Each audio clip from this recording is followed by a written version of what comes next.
Doctor Mohan Varghese, നമ്മൾ പറഞ്ഞത് വളരെ വ്യക്തമായി കേട്ടതാണല്ലോ.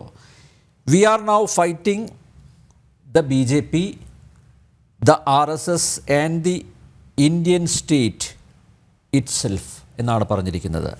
ഇപ്പം നരേന്ദ്രമോദി സർക്കാരിനെ വിമർശിക്കുകയാണെങ്കിൽ, അല്ലെങ്കിൽ നരേന്ദ്രമോദി സർക്കാരിനോട് പോരാടുകയാണ് എന്ന് പറയുകയാണെങ്കിൽ നമുക്ക് മനസ്സിലാക്കാം. പക്ഷേ ഇത് എൻ്റെയും കോൺഗ്രസിൻ്റെയും പോരാട്ടം രാജ്യത്തോടാണ് എന്ന് പറയുമ്പോൾ അതിൽ കൃത്യമായി കോൺഗ്രസിൻ്റെ അജണ്ട എന്താണെന്ന് വളരെ വ്യക്തമായിട്ട് അനാവരണം ചെയ്യപ്പെടുകയല്ലേ? ശ്രീ നമ്പ്യാർ, യഥാർത്ഥത്തിൽ പോരാട്ടം എന്ന് പറയുന്നത് പ്രതിപക്ഷത്തിൻ്റെ ധർമ്മമാണ്. ഭരണപക്ഷത്തോട് പോരടിക്കുക, ഗവൺമെൻറ്റിൻ്റെ നയങ്ങളെ പൊതുജന സമക്ഷം തുറന്നു കാട്ടുക, പോരായ്മകളെ വിമർശിക്കുക, ഒരു കറക്റ്റീവ് ഫോഴ്സായി പെരുമാറുക. ആ അർത്ഥത്തിൽ പോരാട്ടം തന്നെയാണ് പ്രതിപക്ഷത്തിൻ്റെ ധർമ്മവും. ക്യാബിനറ്റ് റാങ്കുള്ള ആളാണ് പ്രതിപക്ഷ നേതാവ് ശ്രീ രാഹുൽ ഗാന്ധി. അപ്പം അദ്ദേഹത്തിൽ നിന്നും പ്രതീക്ഷിക്കുന്ന വാക്കുകൾ പോരാട്ടത്തിൻ്റെ വാക്കുകൾ തന്നെയാണ് തീർച്ചയായും പ്രതീക്ഷിക്കുന്നത്. പക്ഷേ ഇവിടെ പോരാട്ടം ഒരു 3 വ്യക്തമായ ഘടകങ്ങൾ എണ്ണി പറയുന്നു. ഭാരതീയ ജനതാ പാർട്ടി, രാഷ്ട്രീയ സ്വയം സേവക് സംഘ്, അതുപോലെ ഇന്ത്യ രാജ്യം, ദ സ്റ്റേറ്റ് ഓഫ് ഇന്ത്യ. അപ്പോൾ ഈ വാക്കുകൾ വളരെ വ്യക്തമാണ്. വി ആർ അഗൻസ്റ്റ്, അതായത് Rahul Gandhi and Congress party are on a relentless fight against BJP. അത് നമുക്ക് മനസ്സിലാക്കാം. RSS മനസ്സിലാക്കാം. And the state of India എന്ന് പറയുമ്പോൾ ഗവൺമെൻറ് ഓഫ് ഇന്ത്യ എന്നതാകാം ഒരു പക്ഷേ ശ്രീ രാഹുൽ ഗാന്ധി ഉദ്ദേശിച്ചത് എങ്കിലങ്ങനെ പറയണമായിരുന്നു. പക്ഷേ ഇവിടെ സ്റ്റേറ്റ് ഓഫ് ഇന്ത്യ എന്ന് പറയുമ്പോൾ ഒരു പരിധിവരെ രാജ്യത്തിനെതിരെയുള്ള ഒരു വലിയ ഒരു യുദ്ധപ്രഖ്യാപനം പോലെയുള്ള ഒരു കാര്യമാണ് ഇവിടെ വന്നിരിക്കുന്നത്. അത് ഒരു വലിയ ഒരു സ്ലിപ്പ് ഓഫ് ദ ടങ് എന്ന ഗണത്തിൽ പെടുത്താൻ വേണമെങ്കിൽ, പക്ഷേ അതിനേക്കാൾ കൂടുതൽ അർത്ഥതലങ്ങൾ ഒരുപക്ഷെ ഇപ്പോൾ രാജ്യമാസകലം സംസാരിച്ചു കൊണ്ടിരിക്കുന്നു. അതുകൊണ്ടാവുമല്ലോ നമ്മൾ ഈ ഡിബേറ്റ്, ആ വിഷയത്തിൽ അധികരിച്ച ഡിബേറ്റ് ഉണ്ടാകുന്നത്. ഇത് നോക്കൂ, ഇവിടെ എന്തായിരുന്നു എൻ്റെ കോണ്ടെക്സ്റ്റ്? കഴിഞ്ഞ ദിവസം RSSൻ്റെ സർസംഘാലക് ശ്രീ മോഹൻ ഭാഗവത് പറഞ്ഞ ഒരു പരാമർശം, അത് പറയുക എന്നതല്ല, അതൊരു ആഗ്രഹ പ്രകടനമാണ്. അതായത് ഭാരതത്തിൻ്റെ സ്വാതന്ത്ര്യം 1947 ഓഗസ്റ്റ് മാസം 15-ാം തീയതി ലഭിച്ചു. അതൊരു പൊളിറ്റിക്കൽ ഇൻഡിപെൻഡൻസ് ആണ്. പക്ഷേ ഇൻഡിപെൻഡൻസ് പൂർണ്ണമാകണമെങ്കിൽ അതിനൊരു കൾച്ചറൽ നറേറ്റീവ് ഉണ്ടാകണം. ആ ഒരു കൾച്ചറൽ നറേറ്റീവ് എന്ന് പറയുന്നത് രാമക്ഷേത്രം പ്രാണപ്രതിഷ്ഠയിലൂടെ രാമജന്മഭൂമിയിൽ രാമക്ഷേത്രം സാധ്യമായ ജനുവരി 22 യഥാർത്ഥ ഇൻഡിപെൻഡൻസ് ഡേ എന്ന രീതിയിൽ അദ്ദേഹത്തിൻ്റെതായ ഒരു അഭിപ്രായം പറഞ്ഞു. അത് സ്വാഭാവികമായി അതിനുള്ള വിമർശനങ്ങളുണ്ടാകും. നമ്മളെല്ലാം പഠിച്ചിട്ടുള്ളതും നമ്മളെല്ലാം വളർന്നിട്ടുള്ളതും എല്ലാം ഭാരതത്തിൻ്റെ ഇൻഡിപെൻഡൻസ് എന്ന് പറയുന്നത് ബ്രിട്ടീഷുകാരോടുള്ള ഒരു പോരാട്ടം. ആ പോരാട്ടത്തിൽ കോൺഗ്രസ് പാർട്ടിയും അതുപോലെ മറ്റ് സംഘടനകളും എല്ലാം തന്നെ ഘോരമായി പോരാടി നേടിയെടുത്ത, സഹന സമരത്തിലൂടെ നേടിയെടുത്തൊരു സ്വാതന്ത്ര്യം.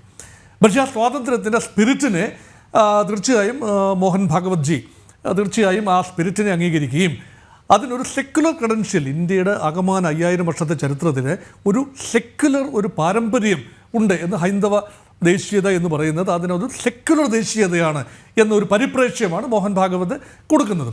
ആ രീതിയിൽ പറഞ്ഞു വരുമ്പോൾ എങ്ങനെയാണ് ജനുവരി മാസം 22-ാം തീയതി 2ാം സ്വാതന്ത്ര്യ ദിനം, അല്ലെങ്കിൽ പ്രധാന സ്വാതന്ത്ര്യം, യഥാർത്ഥ സ്വാതന്ത്ര്യം ലഭിച്ച ദിവസം എന്ന് വന്നാൽ അതിനർത്ഥം കൃത്യമായും ദാറ്റ് ഈസ് ടാർഗറ്റിംഗ് കോൺഗ്രസ് പാർട്ടിയാണ് പ്രധാനമായും ഇന്ത്യയുടെ സ്വാതന്ത്ര്യ സമരം നയിച്ചത്.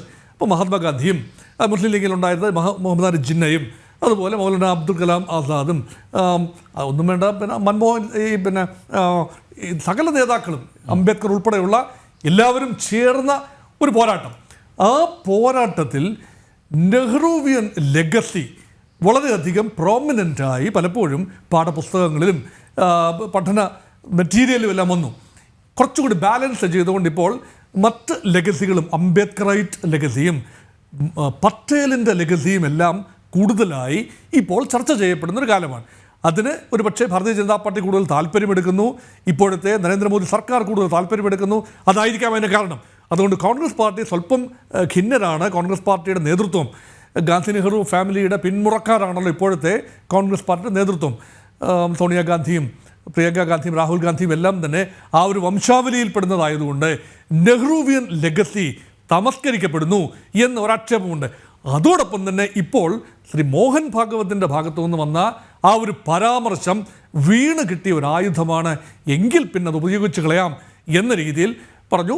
RSSും BJPയും നമ്മുടെ സംവിധാനങ്ങളെയെല്ലാം, ഭരണഘടനാ സ്ഥാപനങ്ങളെ, അതായത് ഇലക്ഷൻ കമ്മീഷൻ, അതുപോലെ മറ്റ് സ്ഥാപനങ്ങൾ, എൻഫോഴ്സ്മെൻറ്റ് ഡയറക്ടറേറ്റ്, CBI എന്നു വേണ്ട, ഒരുപക്ഷെ കോടതികളെ ഉൾപ്പെടെ എല്ലാം സംവിധാനത്തിൻ്റെ പരിധിയിലാക്കുന്നു, RSSൻ്റെയും BJPയുടെയും ചൊൽപ്പിടിയിലാക്കുന്നു. അതുകൊണ്ട് BJPയോടും RSSനോടും പൊരുതുന്നതിനോടൊപ്പം തന്നെ രാജ്യത്തോടും പൊരുതുന്നു എന്ന് പറയുമ്പോൾ അത് എവിടെയോ ഒരു കല്ലുകടി എവിടെയുണ്ട്. അതായത് ഈ സംവിധാനങ്ങളെല്ലാം ചേരുന്നതാണ് രാജ്യം എന്ന ഒരു വിവക്ഷയാണ് രാഹുൽ ഗാന്ധി കൊടുക്കുന്നത്. അങ്ങനെയല്ല രാജ്യം എന്ന് പറയുന്നത് ജനാധിപത്യ പരമാധികാര റിപ്പബ്ലിക്കായ ഭാരതം. അത് പ്രിയാമ്പിളിൽ വളരെ വ്യക്തമായി പറയുന്നു, sovereign socialist secular democratic republic.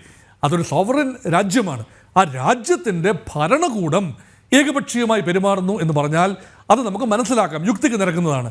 പക്ഷേ രാജ്യം തന്നെ എതിരാകുന്നു, ജനങ്ങൾക്ക് രാജ്യം തന്നെ എതിരാകുന്നു എന്ന് പറയുമ്പോൾ അവിടെ ഒരു ട്രീസൺ, രാജ്യദ്രോഹപരമായ കാര്യം അവിടെ ആരോപിക്കപ്പെടുന്നു. ദേശവിരുദ്ധത അവിടെ ആരോപിക്കപ്പെടുന്നു എന്നതാണ്. അപ്പോൾ അതുകൊണ്ടാണ് വലിയ തോതിലുള്ള വിമർശനങ്ങൾ അതിനെതിരെ വരുന്നത്. സ്വാഭാവികമായി കോൺഗ്രസ് പാർട്ടിയുടെ ഭാഗത്തു നിന്ന് അതിനുള്ള ഡിഫൻസ് വന്നു. ആ ഡിഫൻസ് എന്ന് പറയുന്നത് അതിനൊരു വ്യാപകമായ പറഞ്ഞ കോൺടെക്സ്റ്റാണ്.